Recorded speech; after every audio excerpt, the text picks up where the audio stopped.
বিয়েবাড়ি থেকে খেয়ে আসার পর পরিবারের সকলেরই খুব মন খারাপ। কারণ মটন বিরিয়ানি হয়নি, পোলাও বানিয়েছিল।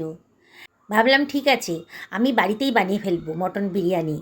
ছোটোবেলায় আমাদের যখন বিয়েবাড়িতে নেমন্তন্ন আসতো, তখন আমাদের ভাই বোনদের সেজে যাওয়ার কী ধুম, কে কীরম করে সেজে যাব সেটাই ছিল আনন্দ।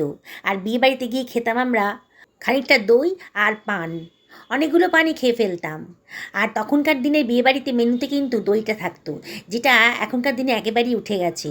দইয়ের জায়গা নিয়েছে আইসক্রিম, কুলফি, এইসব। যাই হোক, সেই বিয়েবাড়িতে যাওয়ার আনন্দটাই ছিল আলাদা। এতটাই ছোট ছিলাম, খাওয়াটা তখন প্রাধান্য পেত না, পেত হচ্ছে সাজগোজ আর বিয়েবাড়ির পান। আমার মা চিকেন খায় না বলে আমাদের বাড়িতে চিকেনটা একেবারেই হতো না, তাই মটনটাই বেশি হতো।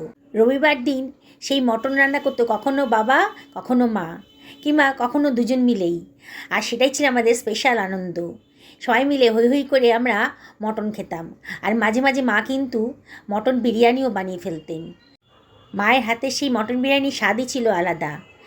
কতই তো হোটেল রেস্টুরেন্টে মটন বিরিয়ানি খেয়েছি, বিয়েবাড়িতেও খেয়েছি, কিন্তু মায়ের হাতে সেই মটন বিরিয়ানির স্বাদ কিন্তু এখনও ভুলতে পারিনি। হাজব্যান্ডকে বলে বাসমতি চাল আর মটনটা আনিয়ে নিলাম। সমস্ত বেসিক মশলা দিয়ে মটনটাকে খানিকক্ষণ ম্যারিনেট করে রেখে দিলাম, বাসমতি চালটাকেও সেদ্ধ করে রেখে দিলাম।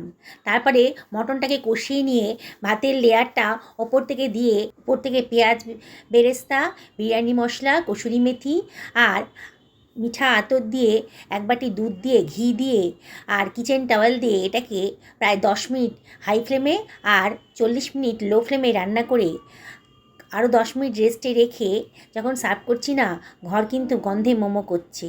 গরম গরম বিরিয়ানি সবাইকে পরিবেশন করে নিজেও খেয়ে নিলাম। আহা, সেই মায়ের হাতের স্বাদ।